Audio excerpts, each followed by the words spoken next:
You're listening to Living with Louie.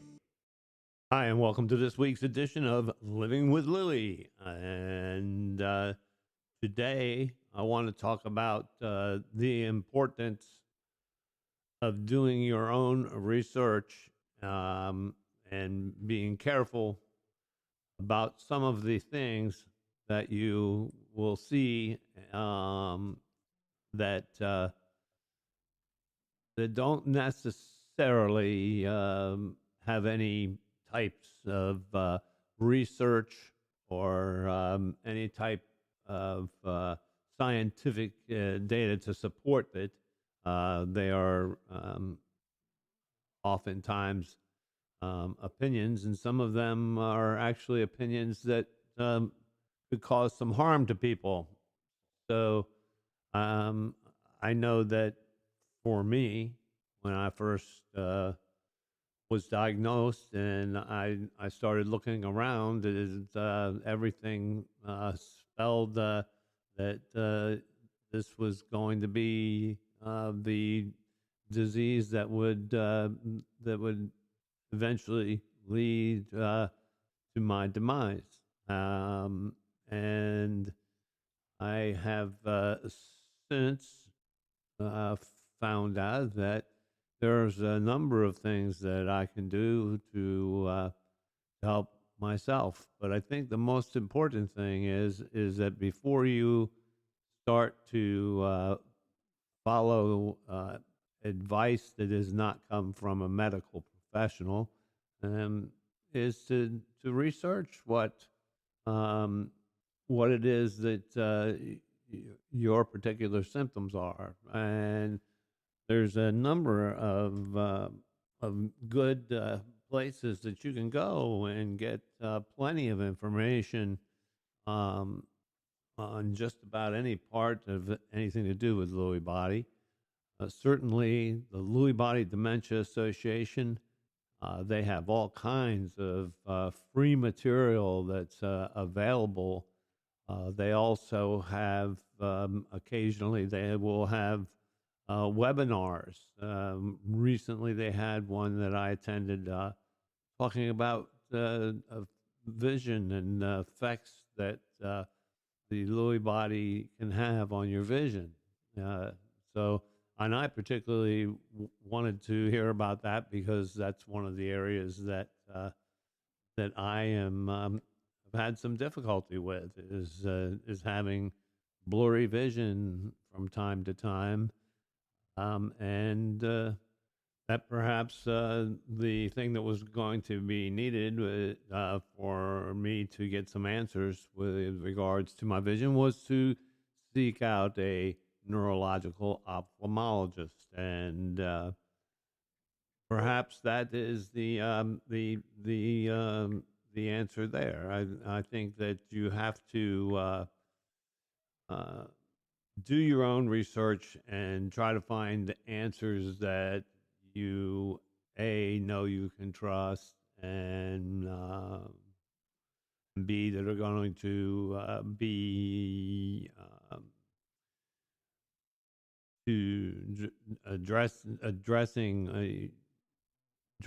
your issue, your problem. One of the things that I have found with this is that Lewy body can present an awful lot of challenges from day to day, and they'll change, and they may be different today than what they were yesterday. And one of the things that I have been trying to see is that when I have some of the fog and some of the cognitive aspects of this getting worse, is there a correlation to anything that's happening? And what I have noticed is, in my case anyway, is that I will experience a heavier and thicker fog when I'm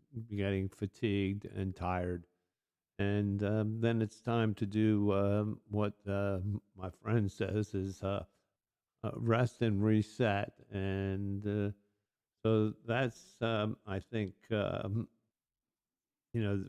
me, that's one of the things that I've done is just try to see if there's any rhyme or reason as to why these symptoms come and go.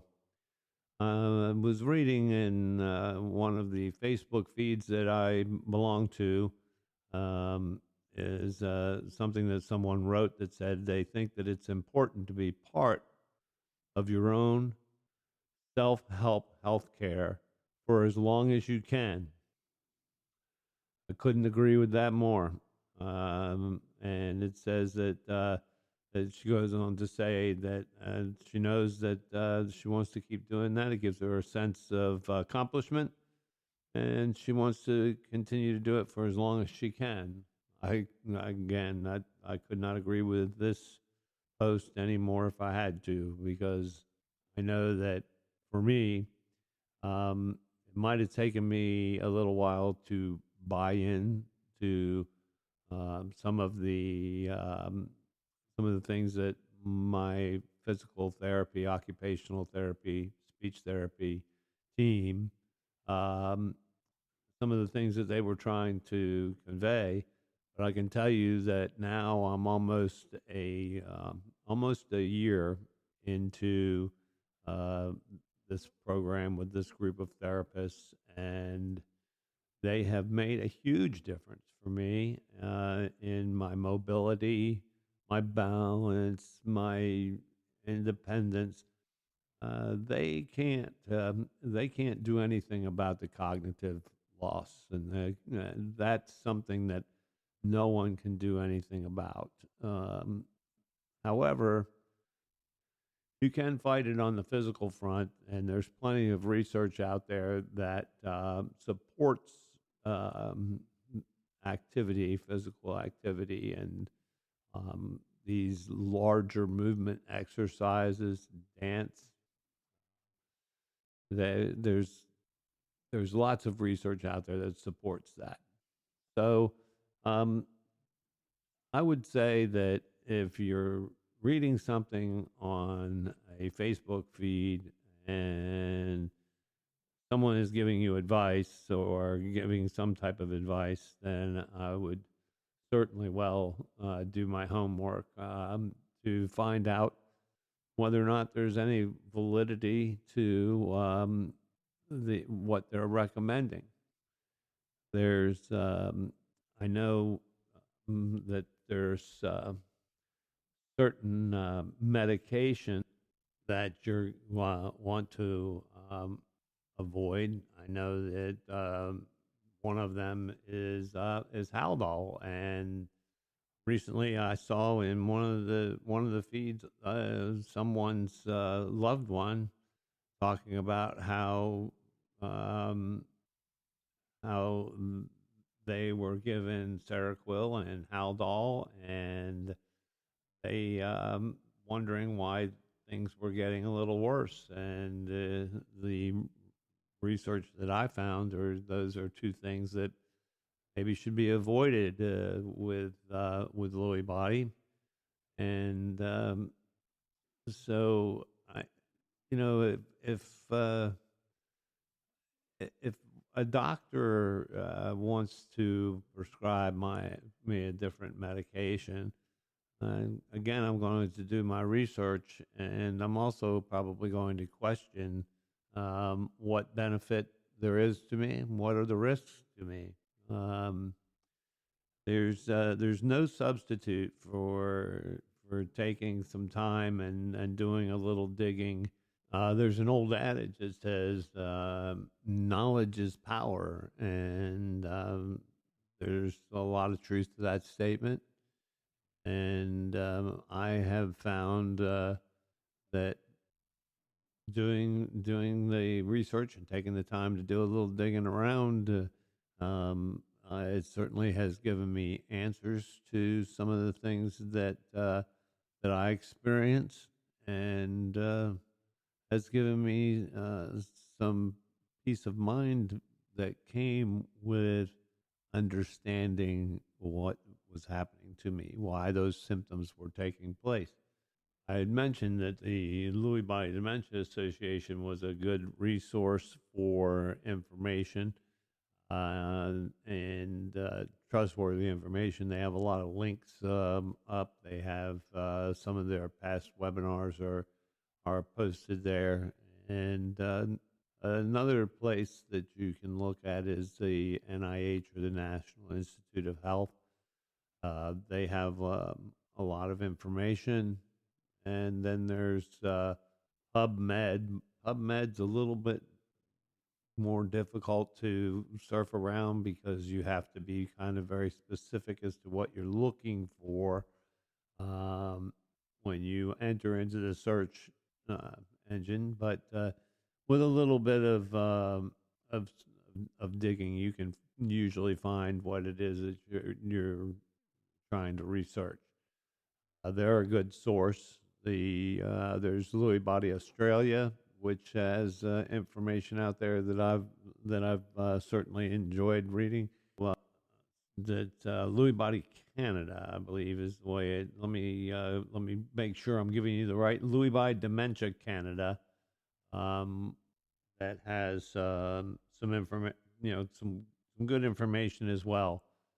So those are some of the resources that I use when I'm looking around trying to find any information about some of my symptoms.